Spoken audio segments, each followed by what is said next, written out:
كلياتكم شفتوا العرس اللي صار باليومين اللي انطرشت السوشيال ميديا كلها فيه. بس في كتير اشارات استفهام صارت بالعرس، وفي كتير شغلات ما كان لازم تصير بالعرس اصلا. يعني قد ما كان الواحد اوبن مايند اوكي، بس ما بيوصلوا لهالمرحله اللي سووها بالعرس. يعني في شغلات هلا رح نحكي عليها بالفيديو ما حدا بالعالم فينه يسوي هيك شيء، وخاصه انه هي بنت مسلمه وهو مسيحي. السلام عليكم ورحمة الله وبركاته. اس واي بي از باك. اليوم رجعنا لكم يا جماعة الخير فيديو جديد رح نحكي فيه على عرس نارين وشو صار بالعرس هنيك. بس قبل ما يبدا المقطع لا تنسوا تحطوا لايك وتشتركوا بالقناة اللي مو مشتركين، واهم شيء تفعلوا زر الجرس مشان كل ما انشر فيديو يوصلكم اشعار. وحساباتي بالتواصل الاجتماعي رح تلاقوها كلياتها بالوصف، روحوا تابعوني هنيك. وبس هلا خلينا نبلش بالفيديو. كلياتكم شفتوا العرس اللي صار، بس يا جماعة الخير أقسم بالله ما عم بعرف من وين بدي بلش. لك مليون شغلة صارت بهالعرس، يعني مليون شغلة ما بعرف الواحد من وين بده يبلش فيها. كان من أمه للعريس، ولا من ديانته للعريس، ولا من الشرب اللي صار، ولا من المغني اللي جايبينه. لك ما ضل شي ما صار بالحفل. يعني يا جماعة الخير والله العظيم ما بعرف هالعالم لوين بدها توصل. يعني والله العظيم بنعرف، والله بنعرف إنه أنتوا أوبن مايند وهيك، وأنا والله مو ضدهم. يعني ألف مبروك عليهم إنه تزوجوا، بس مو لهالدرجة. يعني أوكي أوبن مايند وأوروبا وتفهمنا ومصاري، الواحد بصير معه مصاري ما بعرف شلون بسرعه بصير اوبن مايند. ان شاء الله تخيلوا يصير على هيك، اذا صرت هيك يا جماعه الخير سبوني. يعني في كثير شغلات صارت بالعرس، يعني تقول العرس عرس اوروبي، لك مو محترمين شيء، مو محترمين شيء لا من الاسلام ولا من العرب ولا من المشاهدين ولا شيء. وبرجع بقول انا والله العظيم مو ضدهم والف مبروك عليهم، بس غلط غلط غلط اللي عملوه. يا جماعه الخير في لقطه شفتها تبع انه في اشخاص حاملين نارين. طب هي البنت مو محترمه زوجها، اخواتها، ابوها؟ شلون في اشخاص غريبين عم يحملوها بعرسها هي؟ يعني شي 3 4 اشخاص حاملينهم على كتافها. يعني انه ابوك يا بنت الحلال، اخواتك، زوجك. يعني ما بتوصل لهالمرحله حتى لو اوبن مايند، يعني مو لهالدرجه. في شيء اسمه احترام لاهلك، لاخواتك، لزوجك، ما بتوصل لهالمرحله. يعني هن اللي عملوه غلط، وان شاء الله هن يعرفوا انه هذا الشيء غلط. ما يطلعوا مثلا مو شرط اخواتها، يعني اي حدا عمل نفس هذا الشيء اللي هي عملته يطلعوا يقول انه شو هالجهله هدول العالم اللي عم يكتبوا هيك تعليقات، او شو هالعصر القديم اللي عايشين احنا تطورنا. هذا دين والله لو ضلينا لبعد 200 سنه، لو بعد 2000 سنه، هذا دين. هذا الشيء اسمه حرام، ما بصير. هي اسمها غيره، ما اسمه تطور. مو اذا الواحد اتطور بينسى هدول الشغلات يا جماعه الخير. وانا برجع بقول الله يوفقهم مع بعض، والله العظيم من جوات قلبي يعني بتمنى له الخير. بس ما بعرف ليش حاسس هالعرس كله مصالح بمصالح. يعني زواج هالبنت من هالزلمه حاسه مصلحه، عكس اختها مثلا اللي تزوجت من اسامه. اوكي هداك حب وما حب، يعني مبين هذا الشيء بيناتهم. بس ما بعرف ليش عم يجيني احساس انه هذا زواجهم مصلحه، وهن هذا الزواج متفقين عليه. او ما بعرف والله العظيم، بس في واحد عم يضحك على الثاني. بس انا من اللي شفته والله العظيم انه عم حس نارين اوكي في شويه حب، بس هداك بالمره زلمه بالمره ما في حب. والله حاسه فايت على طمع الشهره تبع نارين. اوكي هو مو ناقصه مصاري ومعه مصاري بتطمر الدنيا كلياتها، بس كمان نارين يا جماعه الخير من اشهر العالم بالوطن العربي. كمان هذا الشيء يمكن يساعده بشغله. انا ما بدي ادخل بنيات العالم والله العظيم ما بدي ادخل بنيات العالم، بس انا عمول احساس، وان شاء الله يكون احساسي غلط. والله يوفقون مع بعض، انا ما فيني احكي غير هذا الشيء. هلا يا جماعة الخير خلينا نشوف امه للعريس، يعني حماتها لنارين. طلعت بمقابلة صارت تحكي، ومبين من المقابلة انه هي مو رضيانة على هذا الزواج، او يمكن هن استعجلوا بالزواج، بس المهم انه هي مو رضيانة على هذا العرس بهذا الوقت. خلينا نشوف الفيديو مع بعض. اولا الله يوفقهم، وكانوا مصرين على هذا الزواج وانهوه بطريقه هن رضيانين عنا. نحن طبعا ما في غير الا بندعي لهم وتكون يعني هن رضيانين عنا، بس انه ما فينا غير ندعي لهم. يعني بضل ابني، يعني شو بدنا نعمل؟ يلا ابني. انه ما حكت بطريقه مباشره يعني، بس انه يلا انه هن استعجلوا شوي وهن مدري شو، بس يلا بضل ابني وعشان نسوي الله يوفقون مع بعض. اذا ام العروس عم يطلع منها هذا الحكي، يعني شو متوقعين انتم؟ ام العريس عفوا مو رضيانه، يعني انه شو متوقعين يعني انتم من هيك عرس؟ حياتهم حلوه ويكونوا حلوين بحق بعضهم. هذا اللي بنريده للاثنين. شو اللي بيخلي الزواج ناجح؟ القناعه والتفاهم، ويرضوا على بعض، يرضوا على بعض. عم بيمروا بايام صعبه، الزواجات كلها عم بتمر بايام صعبه. اوكي عم تحكي على كلام هذا الرسمي يعني اللي بيحكوه كل العالم، بس انه انتم ركزتوا لي على اول كلمتين حكيتها. يعني المراه يا جماعه الخير مبينه مو رضيانه. وهلا كمان رح اورجيكم كمان فيديو يا اخي من الواحد من تفاصيل وشه مبين، والله العظيم من تفاصيل وشه.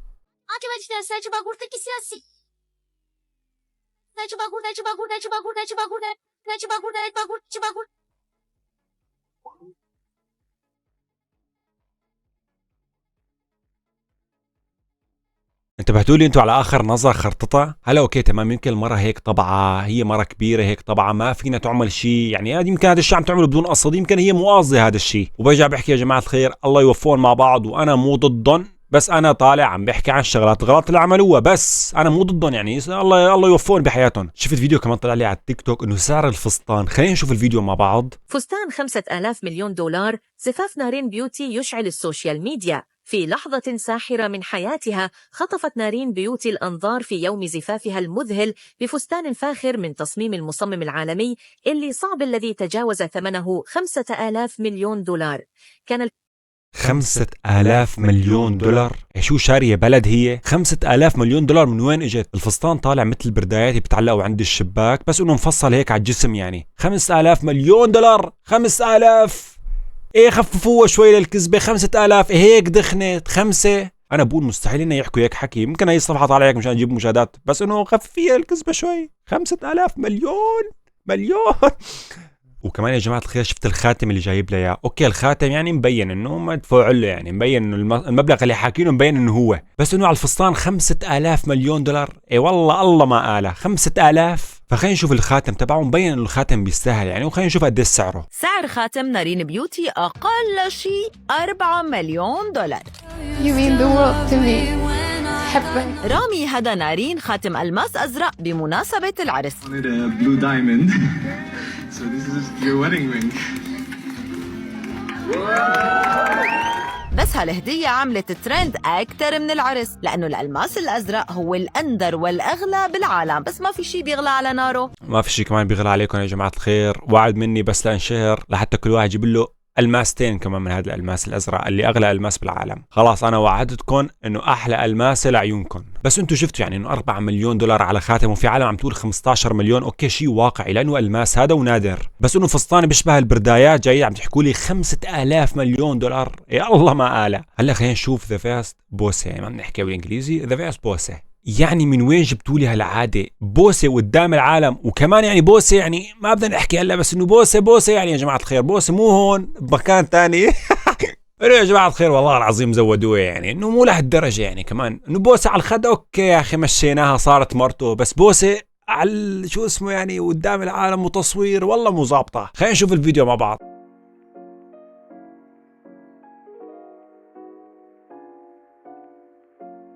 والله العظيم يا جماعة الخير ما بعرف، يعني الواحد ما بعرف شو بده يحكي يعني.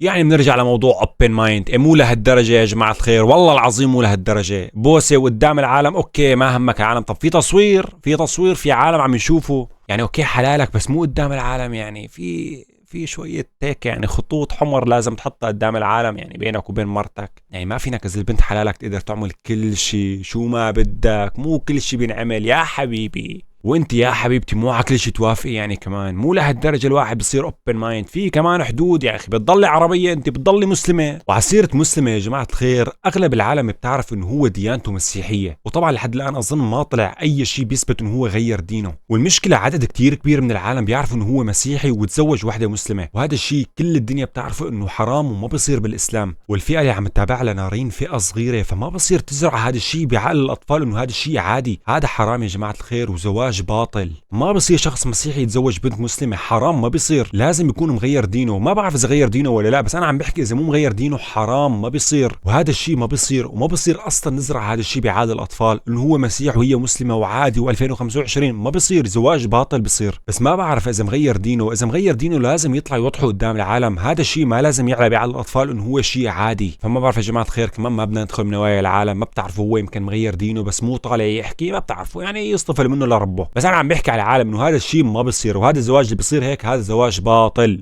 باطل. هلا خلينا نشوف المغني العظيم اللي جايبينه على الحفله. طبعا اللي صار انه نارين وزوجها لنارين وقفوا قدام بعض وباسه من راسها لنارين، عم بيجي المغني بيمسك الميكروفون وبيغني غنيه انه لازم ما تبوس من الراس، لازم تبوس من الشفه، ما بصير تبوس من الراس. فخلينا نشوف الغنيه اللي غناها لنا اياها، وطبعا العالم كلياتهم انصدموا.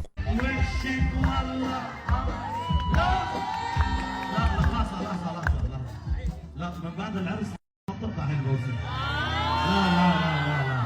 لا صح؟ يا رامي ليش انت خايف؟ اتجوزتها وصارت حلالك، ليش خايف؟ ما بقى تقطع البوسه. بوسي عالراس بدنا بوسي عالشافة.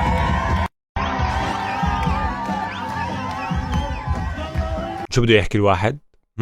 شو بده يحكي؟ معناته اذا فيها بوسه كانت من وراء لهذا، مو من وراهم هنن.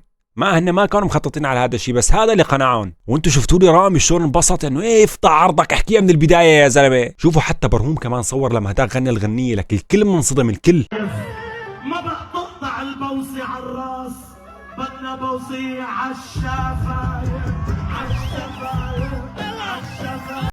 يعني ما بعرف يا جماعه شو بتوقع ردة فعله للشخص تكون؟ برجع بحكي انتوا عرب مو اوروبيين، وهذا الشيء ما اسمه تخلف، هذا الشيء اسمه عيب. مو عيب من نارين ولا من رامي، عيب من هالجحش اللي جايبينه يغني.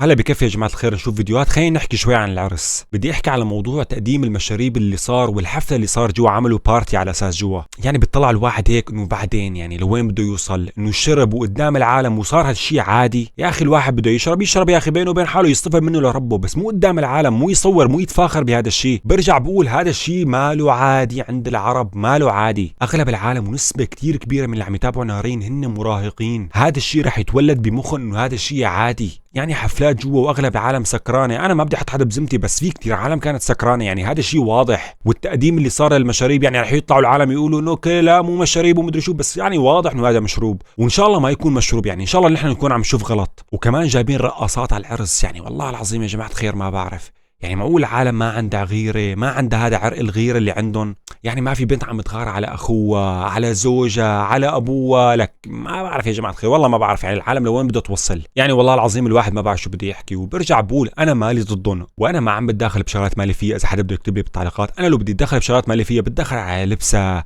على شغلات هي عم تعملها، على مليون شغله هي عم تعملهم. بس انا عم بحكي على الشغلات اللي ممكن تاثر على عقول الاطفال. هذا الشيء بياثر كثير، ان كان شرب ولا ان كان بوس ولا ان كان اي شيء، هذا الشيء بياثر. وهذا الشيء غلط، وغلط ينعمل قدام العالم. بدك تعمله اعمله بينك وبين حالك، بينك وبين اهلك، مو قدام العالم.